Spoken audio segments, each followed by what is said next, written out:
Tuwa freedom man. Nyaka energy akadrukaona muchibуда nechepapa. Epazi mkomongo. Ifirst time yenyere kuboya ku clash chichichi. Katoke yi3 mkomongo. Chichiri kuitika. Kukundwa ne masaboti. Saka mutaza this time 5000 mukenda naye rapo. Rega chimboona mkomongo inini 5000 ndikungoidoka ndichingeenda ngowinozo hangu asi kana nichinge ndisina kuwina ndingoda ngopusha talent rangu because talent rangu ringodione mayuti. Okay, give thanks sir. Yamani. All right, sir. King mana. Is that Diana ba? Yes sir Banzo. Boy King. Zita the top singer Mr. Ngende. Muchibuda leche papi. Mr. Ngende wanobuda nepa fidelity ushe okunze. Kona Rosemary. Okay, yes. Okay. All right, King man, notanga ni mimi. Yaman.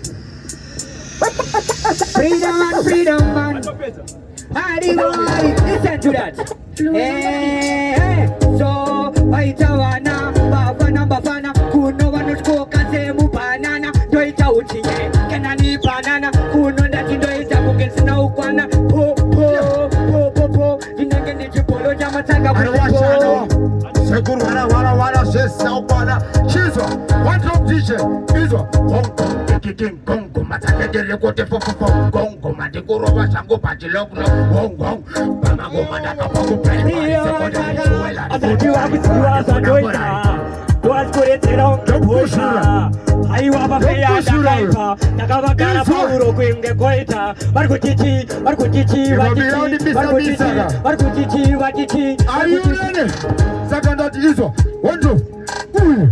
Akuno chinji akuno chinji aageze achishuka chinji kana wafazi akusema chinji chakatishu pukuta chinji Chipas pro nomkushura promotion listen chinzwa on man didi kan posta kuta chipas in the master on man ayuda posta zinuzendo zichita master wara wajizo energy pata mutoni toshi tempo sakatiri temponi atabidi bopanda izigotani mataka ndoto makanga bopani bira kunditaurira nyambose fesi kunge munhu achabasese nemapasi anoruma kunge pinchisi apa achitaka kunge mikisi zvekurwara zvesi yakwana nokuzvura Banzo. Yes sir, big up yourself King man. I like the energy.